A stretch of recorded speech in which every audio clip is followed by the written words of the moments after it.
नंदजू के द्वार पर बड़ा सुंदर भगवान का जन्म बना और नंदजू बड़े प्रसन्न क्यों ना हो भाई। नंदजू वो है जिनके घर में कोई संतान नहीं होती थी और उन नंदजू के घर में संतान भी हुई और संतान के रूप में भगवान आ गए। जिसके घर में संतान के रूप में भगवान आ जाए वो कितना बड़ा भाग्यशाली, परम भाग्यशाली। नंदजू ने सबसे पहले निर्णय लेके 99,000 गायों का दान किया। अरे ऐसी वैसी गायों का दान नहीं किया, तुम जैसे नहीं है कि कर दिया गैया का दान 99,000 क्या, तुम तो दे दो 1,00,000 गैया। पता पड़े सानी चराते चराते आधी जिंदगी निकल गई, लगे ही ना। नंदजू ने इतनी सुंदर गाय को दिया, लखतू गैया को दिया, 99,000 गायों का दान एक साथ में कर दिया। और जब नंदजू ने 99,000 गायों का एक साथ दान कर दिया तब तो नंदजू बैठ गए। बाबा नंदजू करत मुदित मन। अरे साहब ब्रज में ऐसा आनंद, ऐसा आनंद, ऐसा आनंद जिसकी कोई सीमा नहीं। सारा ब्रज भगवान के जन्म में सराबोर है और सारा ब्रज बड़ा भारी प्रसन्न है। इतना प्रसन्न है जिसकी कोई सीमा नहीं, यथावत रूप से सारा ब्रज भगवान के जन्म में प्रसन्न है। और जब सारा ब्रज भगवान के जन्म में प्रसन्न है तो नंद बाबा भी सबके साथ झूम करके नाच रहे हैं, खूब अच्छे अच्छे ठुमका लगा रहे हैं। नंद बाबा भूल गए कि मेरी उम्र अभी 80 वर्ष है। ये सब बातें भूल करके नंद बाबा बड़ा भारी ठुमका लगा रहे हैं। लल्ला का जन्म हुआ, मेरे घर पर लल्ला आए हैं। अब नंद बाबा जी का मन हुआ कि मैं जाकर के क्यों ना अपने लाला के दर्शन कर लूं। चल पड़े नंद बाबा। चल करके जैसे ही अंदर पहुंचे वैसे वहां की स्त्रियों ने पकड़ करके नंद बाबा को बाहर कर दिया। हटो यहां से, कहां से आ गए, शर्म नहीं आती? नंद बाबा कहते हमें शर्म तो बहुत आती, लेकिन हमें लल्ला के अपने दर्शन करने हैं। गोरो है कि कारो है और कैसो है, हम पे गए हो कि किसी और पे गए हो कि यशोदा पे गए हो? वहां की स्त्रियां कहती हैं ऐसे कैसे दर्शन कर लोगे, हम सब तुम्हें बड़ी बूढ़ी नहीं दिखती है, भागो यहाँ से। अब आज का जमाना थोड़ी है, आज के जमाने में तो लड़का जन्म ले ले तो पापा तुरंत अस्पताल में अंदर घुस करके मम्मी से कहते स्माइल दो। अब बताओ वो कैसे हंसेगी जिसने अभी अभी बालक को जन्म दिया, जिसने 3000 बिच्छुओं के बराबर डंक को सहा तब जाकर के बालक का जन्म हुआ। अब तुम कह रहे हंसो, तुरंत डाल देंगे आज हमें बाप बनने का सौभाग्य प्राप्त हुआ।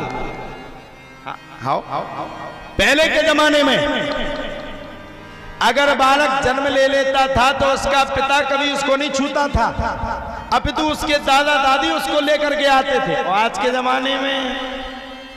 जमाने में तो ठीक ही है, पत्नी ने तो बच्चन का छुओ ही बंद कर दो। अब आजकल तो पति ही लाए फिर हैं, संगे पुंथनिया लाए रथ की जिते मुँह दो उते ही चढ़ा दी पुंथनिया। कितना साजो कोट पैंट पहने हुए और अगर उनने मई के मई अगर सुसु कर ली तो बस गड़बड़ है गए।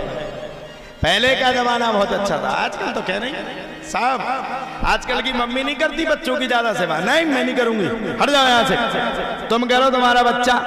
अभी मैं बूढ़ी थोड़ी हुई हूँ, अभी तो स्मार्ट हूँ। शादी में जाएंगी तो सबसे पहले खुद सच के जाएंगी। भयंकर साहब, इतना पोतना पोतेंगी ये ऐसे लगेगा जैसे माता जी सबका छू हो। और इतने बजन में जाएंगी कि 2-4 हार पड़ोसियों के मंगा के ले जाएंगी कि हटे तो हटे लेके पोजीशन ना घटे। और बच्चे को, बालक को उसके माता पिता को दे देंगी, लो पिता को दे देंगी, संभालो इसको। अभी मैं बूढ़ी थोड़ी हुई जो इसको लेकर के जाऊंगी। मेरी इतनी सारी सहेलियां हैं, सब सहेली बैठी हुई हैं, वो जाकर के देखेंगी तो मेरी तो बड़ी बेइज्जती होगी। सब अपनी अपनी इज्जत, अपनी इंसल्ट को डरेंगी। भैया धन्य है नंद बाबा, लल्ला के दर्शन करना चाहते हैं लेकिन लल्ला के दर्शन प्राप्त नहीं हो पा रहे। बड़े परेशान हैं नंद बाबा बेचारे। अब जब नंद बाबा को भगा दिया, भागो यहाँ से, तो दुखी मन करके लौट करके भागा है। और सुनो, भग करके पंडित जी के पास पहुंच गए, क्योंकि पंडित जी ने पूजन विस्तार दिया। अच्छा को तुम गुस्सा ना बजे, वो पंडित जी पे बजा। नंद बाबा बैठ गए, पंडित जी का श्री चढ़ाओ, सब सिंदूर चढ़ा दे, और वे का सिंदूर चढ़ाओ, सब घी चढ़ा दे, और वे का घी चढ़ाओ। बे कहे घी चढ़ाओ, सो घी की जगह शहद चढ़ा दे। सबरे सब परेशान हो भैया नंद बाबा, तेरी महिमा तो अपरंपार है, मेरी समझ से तो परे है भैया, मुझे तो समझ नहीं आती क्या कर रहे हो, और मुझे तो लगता है तेरा मन स्थायी ही नहीं है। सबरे ब्राह्मण देवता कहते हैं एक काम करो नंद बाबा, तुम तो संकल्प दो और चलते बनो। नंद बाबा ने संकल्प दिया और संकल्प दे करके नंद भवन पहुंच गए। नंद भवन में पहुंच करके नंद बाबा ने सभी लोगों को बैठाला। बोले यार हमारा तो दिमाग खराब है, मन ही नहीं लग रहा। सबने पूछा भैया क्यों मन नहीं लग रहा? अरे बोले अब क्या बताएं, क्या कहें, समझ से परे है। बोले क्यों? बोले इसलिए समझ से परे है कि लल्ला के दर्शन ही नहीं हो पा रहे। सबने कहा तेरे का नंद बाबा, यहाँ की सब स्त्रियां तुम्हें जानती हैं, पहचानती हैं और समझती हैं, सभी स्त्रियां तुम्हें समझती हैं। एक काम तुम करो, तुम्हारा काम हो जाएगा। बोले क्या करो? बोले नंद बाबा तुम अपने भेष को दूसरे रूप में धारण कर लो, बढ़िया डाई आई करके बढ़िया चिकने चापते हो जाओ। नंद बाबा बढ़िया टकटाक के हो गए, बड़े सुंदर सज गए, और सज करके नंद बाबा कहाँ चल पड़े? बोले सज करके नंद बाबा लल्ला के दर्शन करने के लिए चल पड़े। ब्रज की जितनी गोपियां थीं, गोपियों ने नंद बाबा को सजा हुआ देखा तो एक गोपी को शक हो गया। बोले गोपी मुझे तो ऐसा लगता है ये सजा हुआ व्यक्ति कोई और नहीं है, ये तो नंद बाबा है। दूसरी गोपी बोली बिल्कुल सही कहा, यही नंद बाबा है, और ये भेष धारण करके आया है, ये दूसरे भेष में आया है। गोपी को अत्यंत क्रोध आया, और क्रोध में आकर के मटकी में से घी निकाल करके गोपी ने मिला करके एक सांस में नंद बाबा के मुंह पर मार दिया।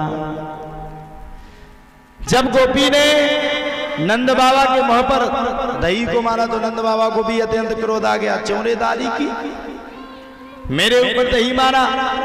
नंद बाबा ने भी गुस्से में आकर के मटकी में से दही निकाल करके गोपी के ऊपर प्रहार कर दिया। अब गोपियां नंद बाबा को दही का प्रहार कर रहे हैं, और नंद बाबा गोपियों को दही का प्रहार कर रहे हैं। बिना होली के होली खिल गई। नंद बाबा ने कमर में बांधी ढोलक, और ढोलक को बांध करके नंद बाबा बजाते हुए रुदन करते हुए एक सांस में नंद भवन के अंदर पहुंच गए। जैसे ही नंद बाबा नंद भवन के अंदर पहुंचे, वैसे कहा जाता है नंद बाबा ने सामने अपने लल्ला के दर्शन कर लिए। और लल्ला ऐसे नहीं दिख रहे थे, इतने दुर्लभ, इतने प्यारे, इतने सुंदर, आहा जगत के पति जगन्नाथ इतने सुंदर, इतने सुंदर, देख करके मन ललचा रहा था, मन प्रसन्न था। नंद बाबा ने लल्ला को देखा तो मानो नंद बाबा की वहीं पर समाधि सी लग गई हो। कस्तूरी का तिलक लगाए। बोले कहाँ लगाए? बोले ललाट पर। कस्तूरी तिलकम ललाट पटले वक्षस्थले कौस्तुभम नासाग्रे वरमौक्तिकम करतले वेणु करे कंकणम। भगवान का शरीर ऐसा लग रहा है कि मानो कंकड़ मारो तो अपने आप शरीर में से पिघलापन आ जाए, इतने सुंदर भगवान लग रहे हैं, बड़े सुंदर भगवान लग रहे हैं। और भगवान को देख करके नंद बाबा की मानो समाधि लग गई।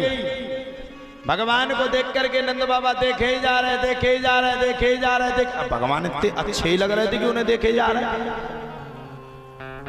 इतने प्यारे ही लग रहे हैं भगवान, उनको नंद बाबा देखे ही जा रहे हैं। देखते देखते देखते देखते नंद बाबा बड़े भारी प्रसन्न हो गए। सभी गोपियों ने पकड़ करके नंद बाबा को हिलाया। हे नंद बाबा पागल है गए क्या? नंद बाबा ने पूछा क्यों?